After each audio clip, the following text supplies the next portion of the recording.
Oi pessoal, tudo bom? Eu quero conversar com vocês um pouquinho sobre uma doença muito conhecida chamada Síndrome da cauda equina. Essa doença, ela é bastante popular talvez, porque ela é muito fácil de ser reconhecida e visualizada em radiografias, em tomografias e em ressonância. Tá? E ela é comum, mas ela não é tão comum quanto se pensa, tá?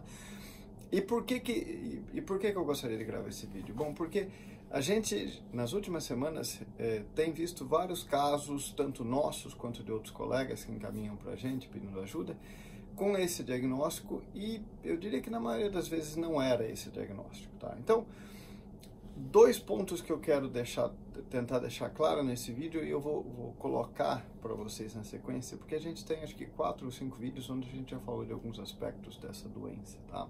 Já gravados aqui no Instagram. Então, dois pontinhos só. Primeiro a gente não faz o diagnóstico de síndrome da cauda equina, estenose degenerativa lombosacral baseado em imagem, nem em radiografia, nem em tomografia, nem em ressonância. Por quê? Porque é muito comum achar alterações de imagem sem que haja correlação clínica nessa região. Gente, a região lombosacral de cães é igual à nossa região lombosacral. Há uma frequência extremamente alta de alterações na imagem, porque é o ponto da coluna que sofre o maior estresse biomecânico, tanto para nós, seres humanos, por isso que tanta gente tem dor lombar, lombosacral, né? Eu tenho. Muita gente acima dos 40 anos deve ter assistindo esse vídeo. Eu sei que a maioria não tem acima de 40 anos assistindo esse vídeo, mas só questão de tempo, viu? E cães é a mesma coisa. Então, cães acima de 6, 7 anos de idade, a gente vê isso toda hora, a imagem. Gato também, mas aí gato geralmente acima de 10 anos, viu, gente? Mas para falar no diagnóstico, a gente pode falar que alterações tem compressão, tem isso na tomo, na ressonância, mas isso não caracteriza o diagnóstico clínico, porque para falar no diagnóstico clínico a gente tem que ter uma clínica extremamente compatível com a doença, tá? Também não caracteriza, e esse é o segundo ponto, a presença de déficits proprioceptivos. Tá? Déficits proprioceptivos, gente, a gente vai ver com síndrome da cauda equina na imensa maioria das vezes. Na imensa maioria das vezes. Eu diria que, sei lá, 90% dos casos, tranquilamente, talvez até próximo de 100%.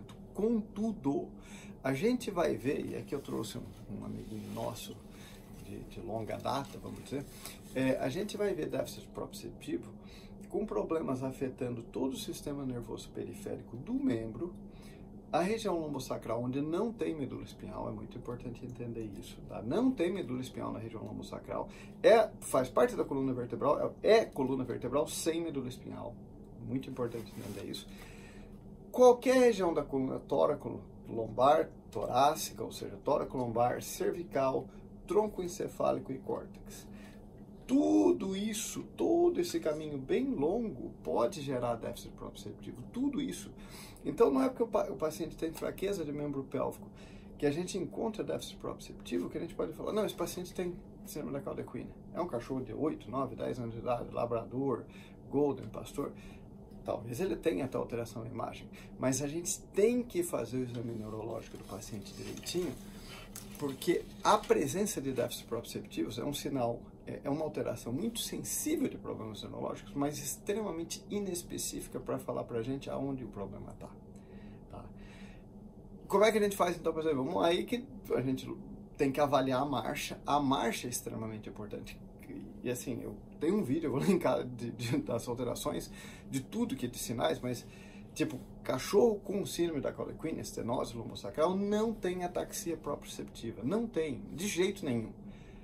Mas ele tem déficit proprioceptivo, mas não tem ataxia proprioceptiva. Sim, porque são vias diferentes, são mecanismos diferentes para gerar esses sinais. Então, mas como é que eu faço então? Bom, então, se você não, vamos dizer que você tem dificuldade para interpretar a marcha, bom, aí você tem que fazer um exame neurológico, ainda melhor. Ver tono, ver reflexo, ver se tem sinal neuromotor superior, inferior. Mas só olhar o paciente, falar que ele tem fraqueza, viu que tem déficit proprioceptivo, fez tomo e viu compressão lombosacral, falar que esse é o diagnóstico, a probabilidade de erro é muito grande, gente, muito grande. E assim, ponto final, em hipótese alguma, uma compressão lombosacral, uma compressão da cauda equina vai gerar paralisia. Isso nunca acontece. Tá? O cão não vai progredir para ficar paralisado, não, isso não existe. E se o cão está paralisado, ele não anda, ele está se arrastando. Você vê uma compressão lombo-sacral, você pode ter certeza, aquela compressão lombo-sacral não é a causa daquela paraplegia, da paraparesia no ambulatório. Não é, tá? Bastante coisa do aspecto neuroanatômico, neurofuncional para explicar isso daí. Eu vou deixar os linkzinhos dos vídeos onde a gente aborda isso daí em bem mais detalhe, tá bom? Um abração, tudo de bom. Tchau, tchau.